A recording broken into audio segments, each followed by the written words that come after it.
Thank you. Thank you. Okay. All right. So here we go. Ready? Yep. Okay. Greetings. Thanks for tuning in to another Shades of Content episode. It always, excuse me, it always feels like an honor to be able to bring this content to you all. So I'm just really thankful that people are listening. I am so excited about today's guest, Ms. Candice Owens. Candice is a creative director and content coach, and she actually spent 10 plus years in the event planning industry. And then she did a pivot, which we know all about over here. Okay. She took what she learned from that events industry and created CD Creative Loft, which is a boutique firm that specializes in staging and producing photo shoots and coaching women entrepreneurs on how to create engaging content. It's crazy that I just learned about Candice, maybe 2 months ago? Because we're clearly in the same industry. We speak the same language. We do a lot of the same things, from having a studio space to talking about content all the time to working with women business owners. But I'm just happy that we finally connected. And I'm actually a client of Candice's. I had a consulting session with her that was very, very helpful.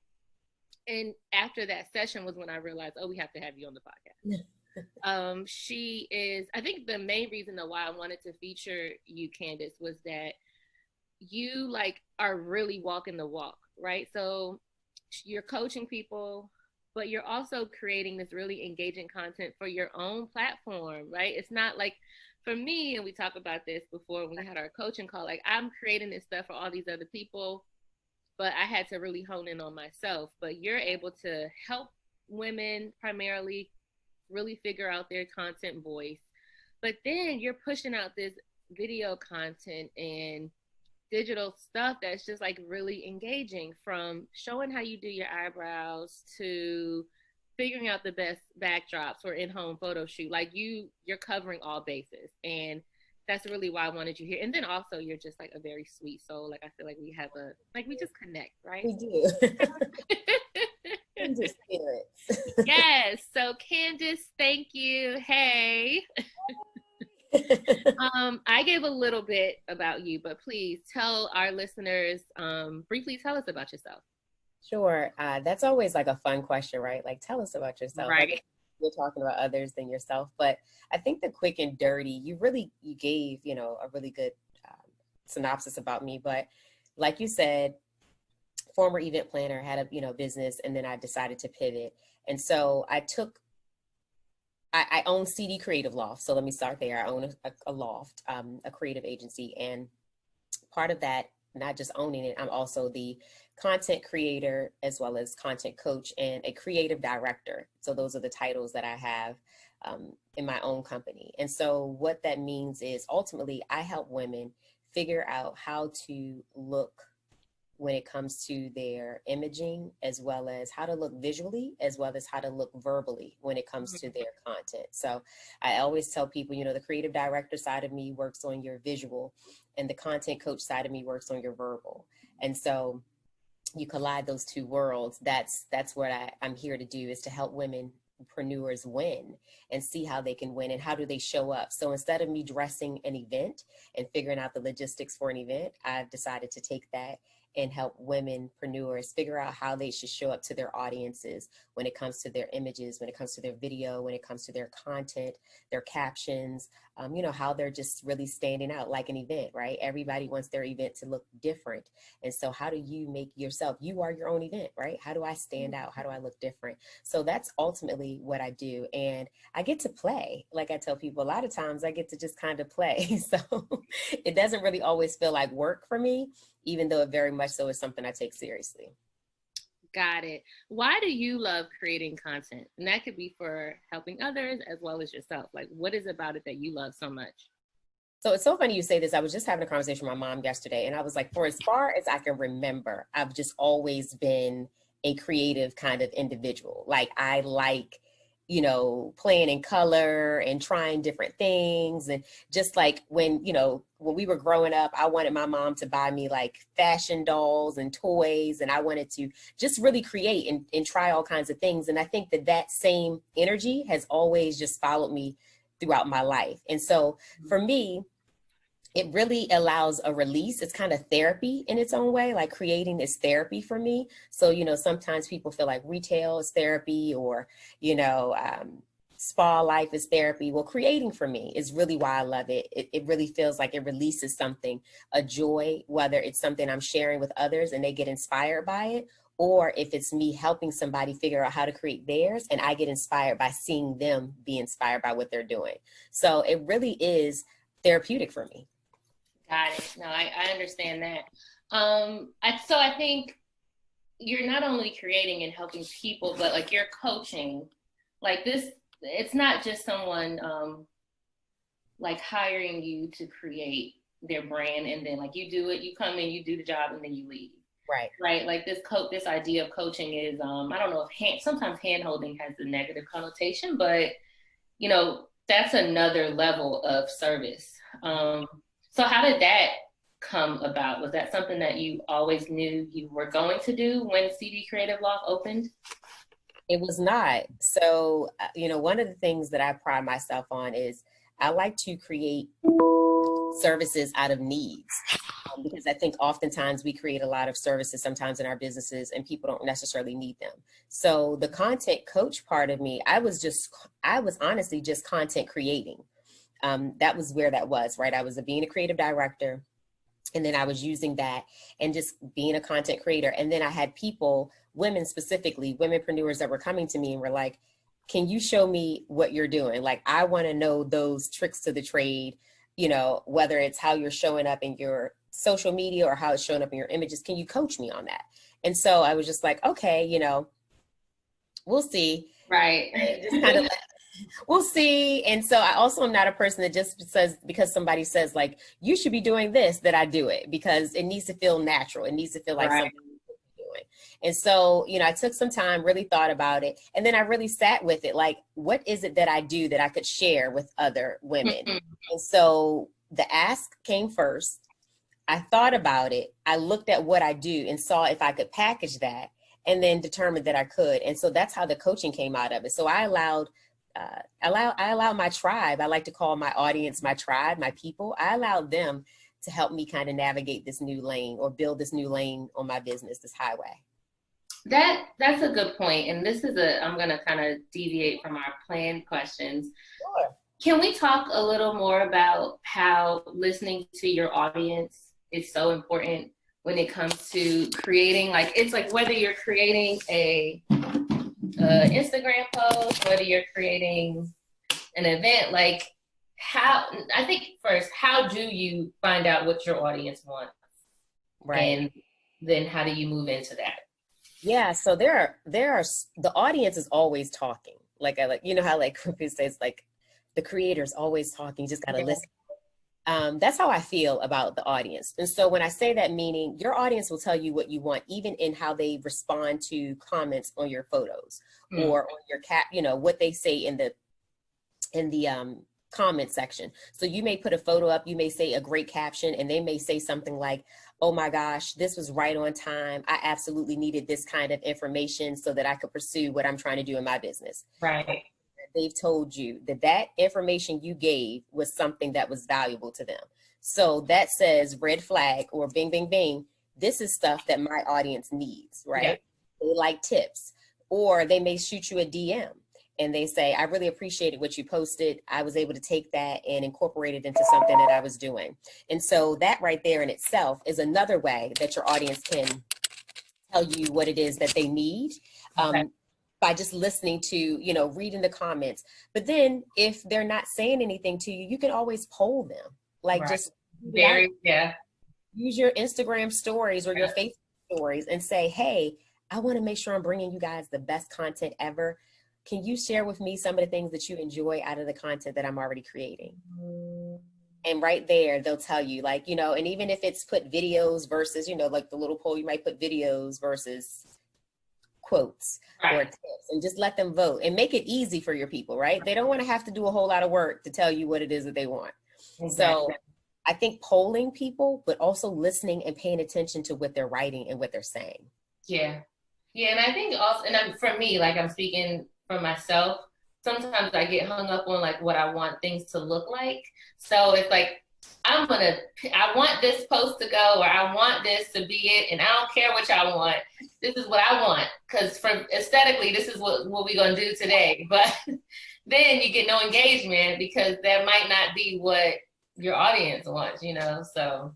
And it doesn't mean that you still can't infuse what you want, right? Because Right. ultimately it's still your page. And so you don't, as I like to say, let them run the show, but you do let them help you steer it a little bit, right? Like, how do I steer this? And so I'm still going to incorporate who I am, what I want to do, but at the same time, not disregarding why you all are here. Because one of the favorite things to tell people is that you're in a relationship with these people on social media, right? Like, they chose to click the follow and say they want to follow you. So they're doing their part in the relationship by following you. You got to do your part in the relationship by showing up and bringing them things that they like to see and, for why they're there. So I always say, any relationship, it takes two people, right? So. Right. That's such a good point. So what are some of the things that you notice your clients doing that they should not do? That's a good question. So honestly, I think the biggest thing, to be very honest with you, Patrice, that I see is that a lot of my clients are trying to use the voices of others that they see versus finding their own voice. And finding their own voice doesn't mean physically sometimes, like, showing up on video, but just finding your tone, what sets you apart, who are you, and what makes you you, because quite honestly, that's the golden ticket. Yeah. That's the nugget right there, right? Like, that's the gotcha is I am showing up as me, and that's it. There's nobody else that's like you. And so I think a lot of times clients will see what other people are doing, which is great, right? We should be inspired. I like to call them pacemakers. These people set the pace for us. So be inspired by them, but don't try to replicate them, right? Take pieces of their recipe and create your own. So everybody's out here trying to make a cake, but you don't need to make the same red velvet cake that person made. You can take some of their ingredients and make it your own version of a red velvet cake, so to speak. Yeah. So I think that's the biggest thing I see, is that too many people are trying to use the voices of someone else. And then that's when they're feeling like, I don't get the engagement, I don't get the followership, because it's not authentic. It's not you. Trying to find somebody else, use someone else's voice on your page and for your content versus, let me just discover what my voice is, right? Your voice may be really quiet, and that's okay. Yeah. Like, you may see the person that's like, hey, y'all, I'm here. And you think that that's what you need to be, and you don't, because it doesn't feel natural. And so if it's not natural, your audience can tell, right? So that's the biggest thing, as I tell people, is like, don't do the imposter thing, be you. And I know that sounds, and people are like, well, I don't have a lot of the personality you have. People will appreciate it if you're true to it. Exactly. Yeah, I think you don't have to be voila, right, to have impact and to resonate with the person that chose to follow you, because there's obviously something about you that drew them in to begin with, right? So just leaning into that. And I'm preaching to myself. That's all to do. It's like when you go to, like, I don't know, there's like fast food or something, and there was a meal that you really liked, but then they tried to do what another, right? Like, if it's a burger fast food place, and now all of a sudden they're selling chicken sandwiches. Yes. But you all are known for burgers. Yeah. Like, I know where to go for chicken. I'm here for a burger. So be the best burger you can be, like, right? I don't care if it was the same burger. It was working for me. Yeah. So you have to see yourself like, be you, boo. It's so simple, but it's so hard for a lot of people, because people struggle with just knowing who they are, right? Like, who they are. And sometimes people feel like they have to be another persona when it comes to showing up. And so I'm like, you don't. I try my very best. I like to tell people I'm public yet private. So I share a lot, right? Like, but there's a lot that I'm still private about. And there's a method to that madness. But you don't have to feel like I can't be all of this. I'm not sitting here saying, you need to be like your super ratchet self, but if that's who you are and your people love it, who am I to knock it, right? There's a lane for everybody. I mean, people made fun of Cardi B when she first started, right? Like, girl is like, oh, Cardi, and all of these antics and whatever. Look at her name. Yeah. And out of all of the reality stars on that show, like, she literally took her and got a record deal and has grown and grown and grown, right? So she may not be my person or the next person, but she's somebody's cup of tea. So I say that to people, if you're listening, like, you're somebody's cup of tea. So find your people who want to sip from your cup and call it a day. That is it. Oh my God. Come on, tea. That's the right tea, right? That's the right tea. Sips, literal tea. Yeah, I love that. So why do you think content creation is such like a daunting task for some people? Like, it can be, I would assume, and correct me if I'm wrong, that a lot of your clients, me included, come to you because it's like, oh, I got to do this. What am I doing? So why do you think, or what have you learned is the reason for that? So I think the biggest part that I say, the biggest reason, is not preparing for it. So when you're prepared for something, it doesn't feel as daunting. For instance, when you meal prep, right? Yep. You already know what you're going to eat for lunch tomorrow. So you're not stressed about, like, when lunch hits. So you're like, oh, I got to figure out something. I'm in the middle of work. You can literally just go pull it out the refrigerator, pop it in the oven, heat it up, ready to go. Yep. That's the same with content. A lot of times people feel overwhelmed because they just haven't taken the time to just really kind of prepare it and lay it out so that it doesn't become, they wait until they have to do it. And so now when they have to do it, they also have to do 3 to 4 other things at the same time. And so now this one thing of content is creating this overwhelm, this frustration, this annoyance, when it was like, it really didn't have to, had you just kind of planned it out and gave it its rightful place, right? And meal prepped it, so to speak, so that you're not trying to combine it with all the other things. So that's first. I feel like people are just not planning properly and it becomes a daunting thing. The other thing is, I think that people, again, get caught up in trying to figure out how to create content for everything. And I always tell people, like, build it brick by brick, right? You see other people, again, you're like, they've got a YouTube, they've got a Pinterest, they've got a Tumblr, they've got Facebook, and they feel like they have to have all of this content. And sometimes I'm like, your content can be really simple, but just do it really well. Yeah. So I feel like you're trying to keep up with 3 pages, right? Like, do 1 page really well, get a system going there, get preparation going, plan out your content, and then try to replicate that. Right.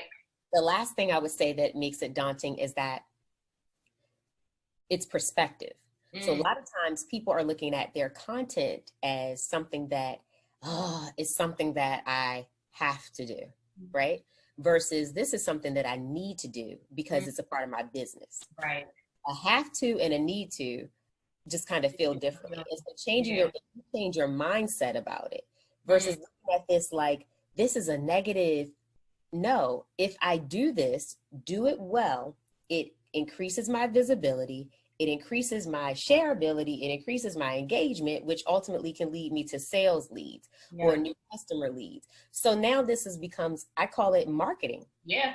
It's a business marketing and it's a free tool. Yeah. So people are paying all of this money. I'm like, you're paying all this money on whatever to market when you can be using your free tool. Right. And can still do, the same thing. So I think that a lot of times people are feeling like that. Like I said, those 3 things, they're not preparing it properly. They're not understanding that it doesn't have to be, a have to, it's a need to, because if you look at it as this is something I need to do that's valuable for my business. Yeah. And, last but not least, like I said, not being overwhelmed by all the content, just finding one lane. If it's a blog, let it be a blog. Yeah, yeah, finding where your audience, like where do they live and where are they going to interact with you the most, and just like you said, just making that the best, and then grow from there. Like if then people are saying, "Girl, you need to do some videos," or then you consider having a video, a YouTube. So Yeah, yeah. And I got caught up in that. Listen, I have a YouTube page, right?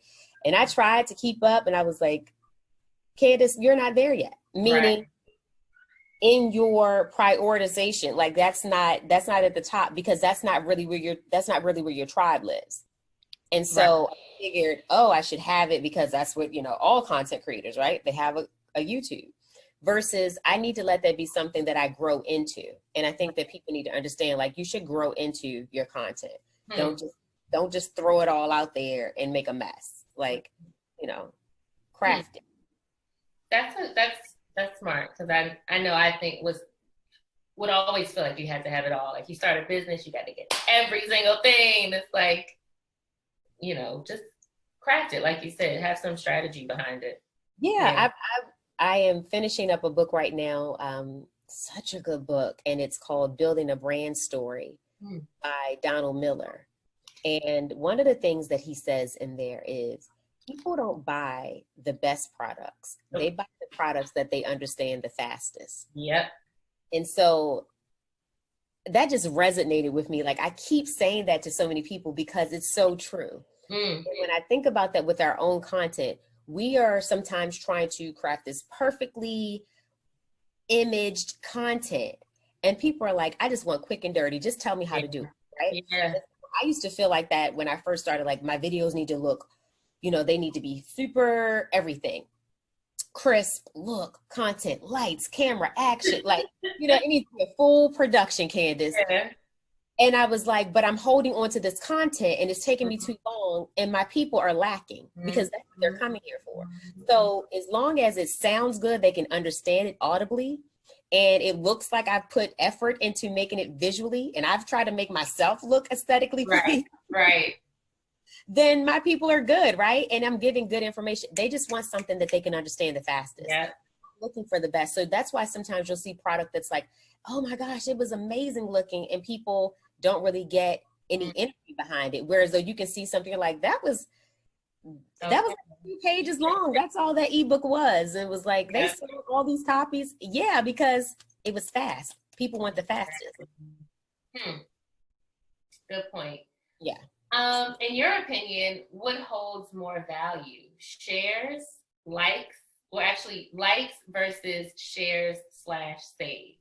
Oh, my fave question. So And why? Why do you feel the way you feel? Sure. So this is a proven fact. So when it comes to the KPIs, which are the likes and the shares and the saves, so it used to be back in the day, like it was so long ago, but back in the day, likes used to be where it was at. I ended that with a preposition. I'm fully aware that people were like, she's writing content. Oh gosh.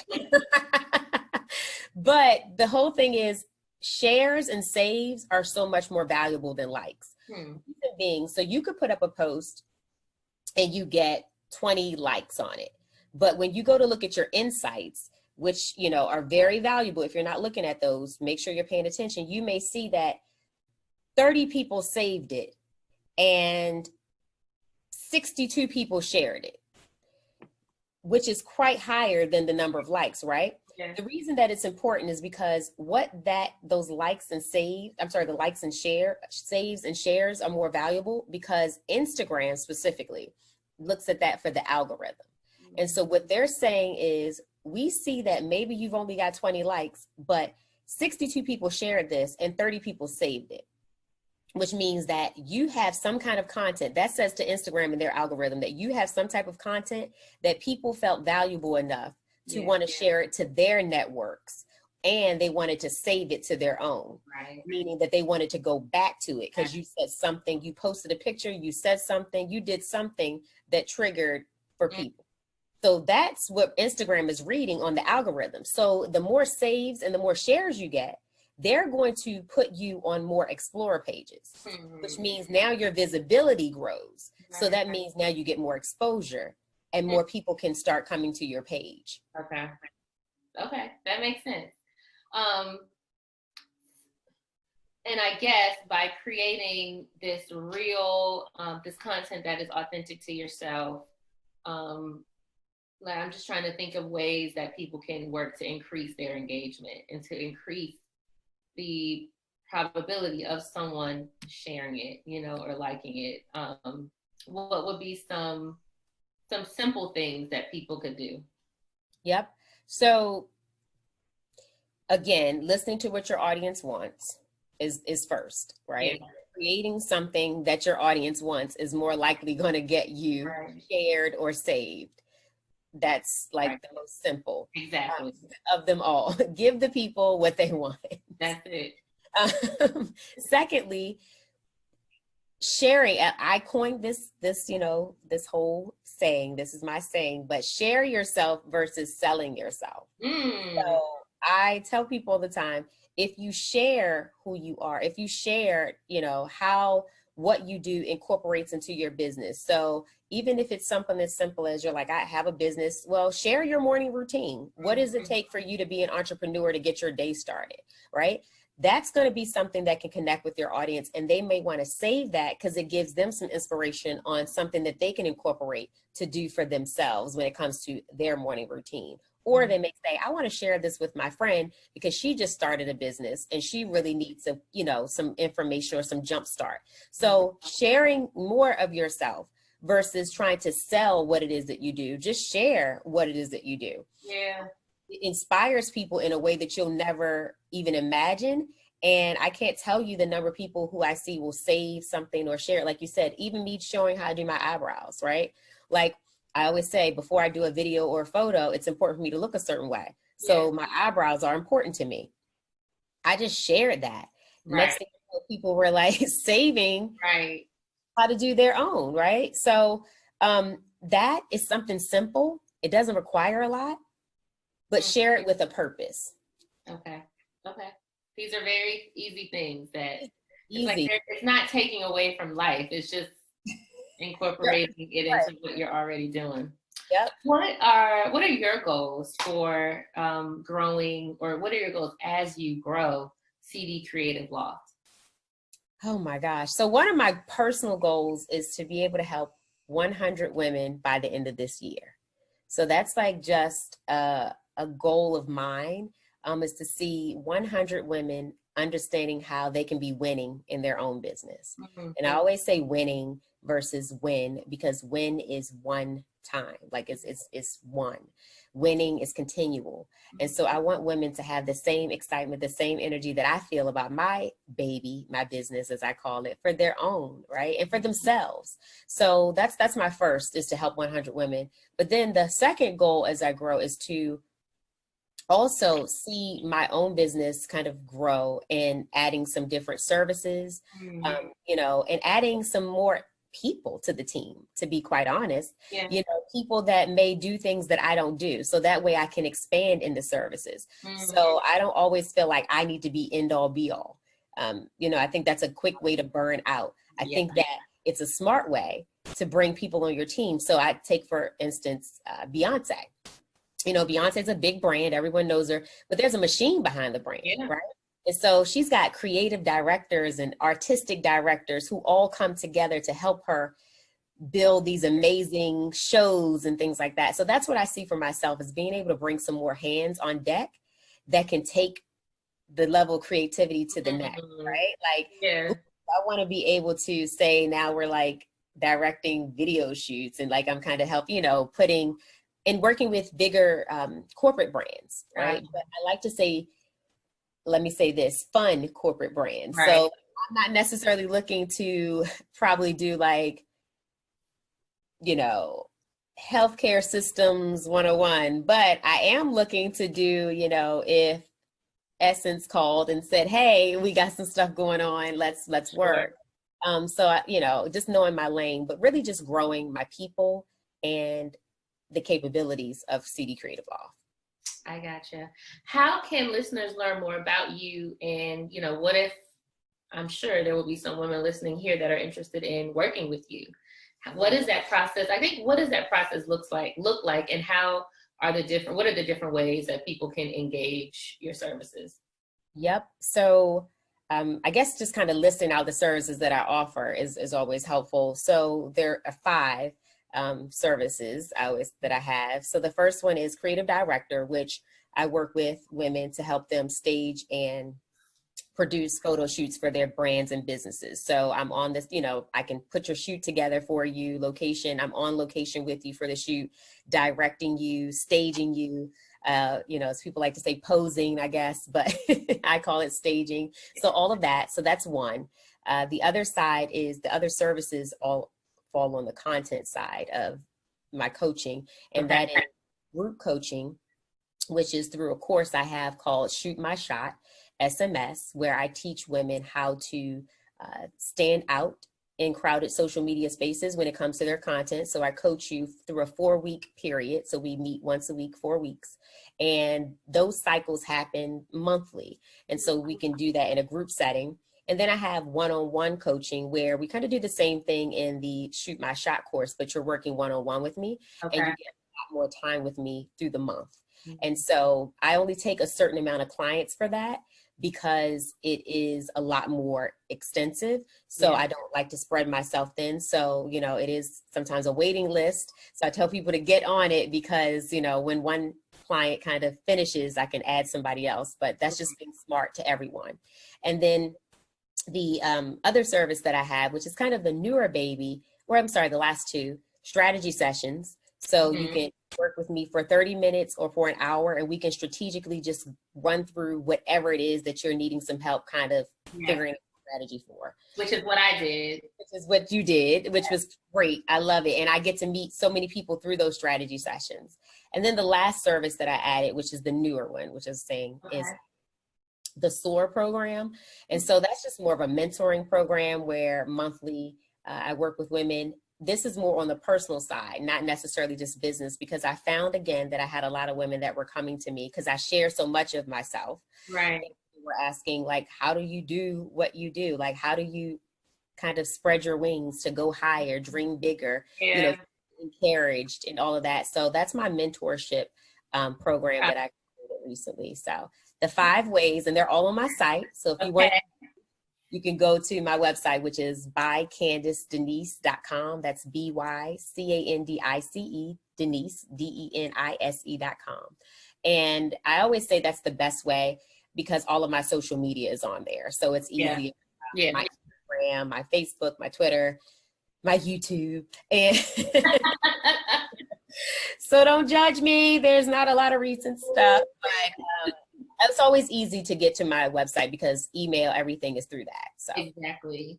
And what do you have coming up next?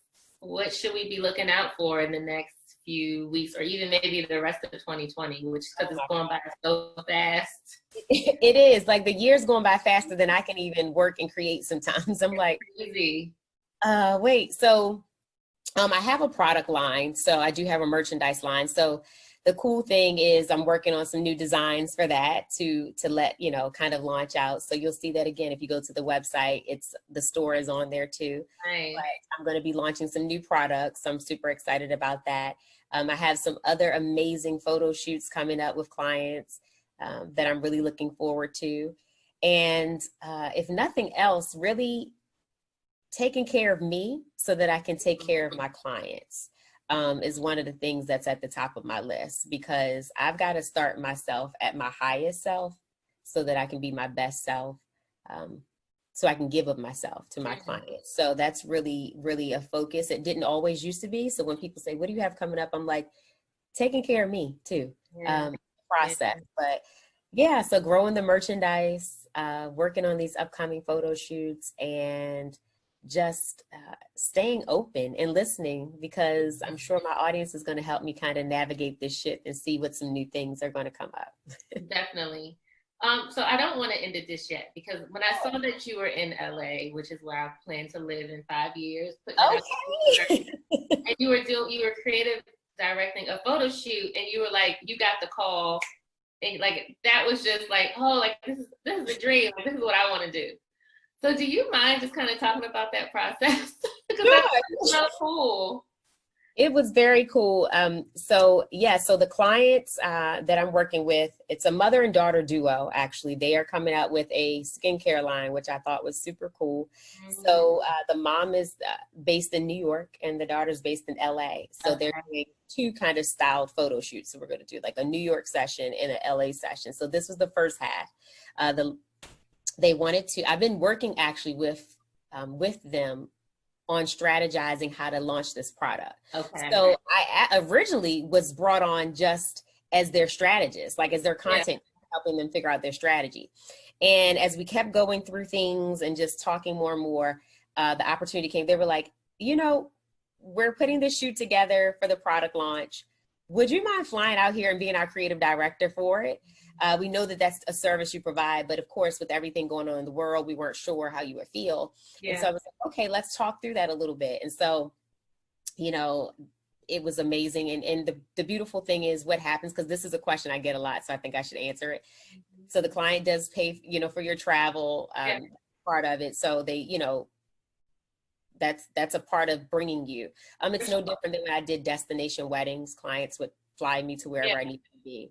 So, they do all of that, and it was amazing. So before that, the countdown, we were putting it together. We were making sure all the players were there. So who's the hairstylist? Who's going to be makeup artists? Who are the models? Where's the location? We had to make sure we had a location that was spacious enough so that everyone felt safe, distancing. And we had to make sure we kept our number under 10. So trying to make sure we had all the key players under 10 people. Was crazy, but it was amazing. We were able to rent a home in Hollywood Hills. Wow. So it was super dope. Like, I think, this neighborhood is like where like Ellen DeGeneres lives, and like Tom Hanks, like just great celebrities that we see all the time. And so it's super cool to know like you're working amongst other greatness, right? Just around you, even if you don't see them, or you just kind of know that they're out there. And so we had a great time. Like, I can't even explain. There's a vibe that certain cities give, and LA is one of them. New York is another one. Just when you go there, you just kind of feel a creative energy that I can't explain. Yeah. And so we worked hard. Don't get me wrong. Right. But we had a lot of fun. And so I flew out the day before the shoot so that we could do the fitting with the models.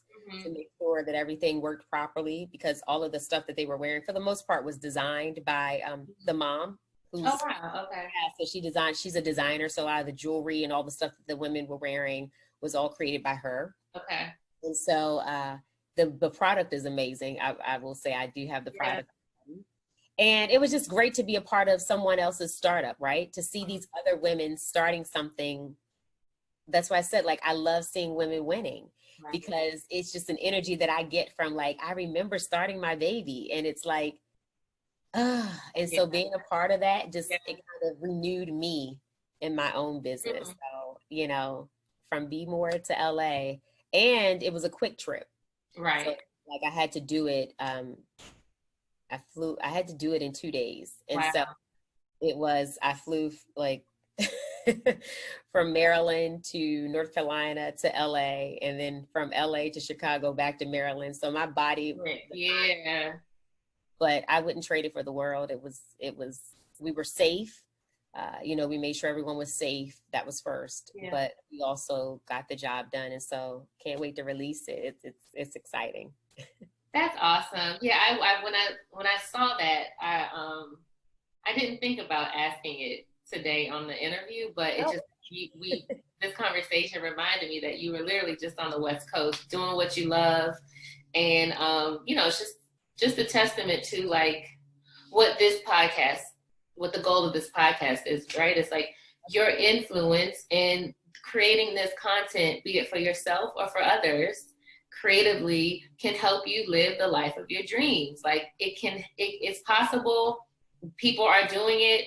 More Black women, more women of color need to realize that they can do it. And so it's really great to talk to you, because not only are you doing it for yourself, but you're just so committed to making sure that you're using your gifts and your knowledge to help other women win consistently. So appreciate that. No, I thank you for bringing it up. And it's funny because I read a post yesterday, And the young lady, I can't remember, but she was just saying how we as entrepreneurs and who are dreaming big and doing, reaching those goals that we want to reach, have to realize that it's so much bigger than us. Yes. The reality is, it is, because she's like, someone is seeing you, and it is inspiring, empowering, giving them something to know that it is obtainable.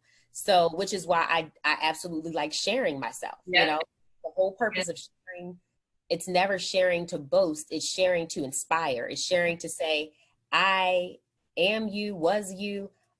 And seeing this stuff only makes me believe that it's real, and in 2020, it's still real. It's still very possible. So I am super humbled. Like I told someone, I'm just grateful that clients value my talent enough. Yeah.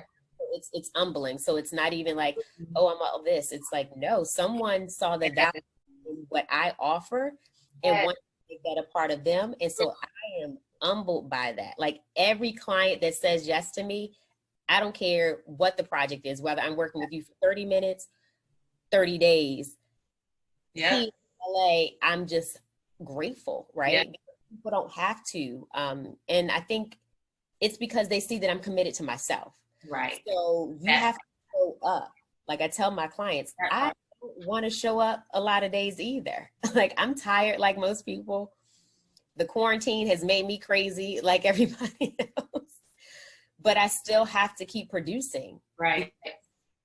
It's a part of my business. And that's how people see me, right? So if you stay, because I just tell people, stay committed, right? Even on the days you don't feel like it, push and stay committed, because the things that you want truly can manifest. And every month I start with a word of the month. And the word for this month, honest to God, was opportunities. And it was, I wrote it at the top of the month, and so many opportunities have just continued to keep coming. And so speak what you want, do the work, show up, speak it, believe it. And even if no one's applauding, applaud yourself. Even if no one's engaging, engage with yourself, right? Like be proud of the content that you're putting out, because it doesn't mean that people are not paying attention, because I've realized that people are paying attention. Yeah, they are. Yeah. This was amazing. I can't think of a better way to end this interview. So thank you, Candice. Everybody, make sure you check her out. And we'll link, you can look in the show notes and see all of her links to her website and all the other great stuff that she has. But thank you, Candice. Thank you so much. I appreciate you. Thank you for creating this platform for us. This was amazing. And, I know that this world of podcasts is not easy, but guess what? Like, you make it look like it is. So thanks. Really do. I really love it. Like, I really love doing this podcast thing. And it's just like, it took me so long to do it, but I'm thankful that I did it. And then it's given me the opportunity to just talk to, like, really have real conversations with women that are just out of this world. So. No, I love it. And you're letting people's voices be heard, right? Yeah. It's something about that. I mean, especially in this day and time, now is the time, especially for women, for Black women, to really just be able to let their voices be heard. And so like I said, thank you for creating an outlet and a vehicle to do that. Like, I just really appreciate it, and humbled by this opportunity as well. Again, no opportunity do I ever feel like someone had to give me. So thank you for letting me come to your home and be your guest. Thanks, Candice. I'll talk to you soon. Talk to you soon.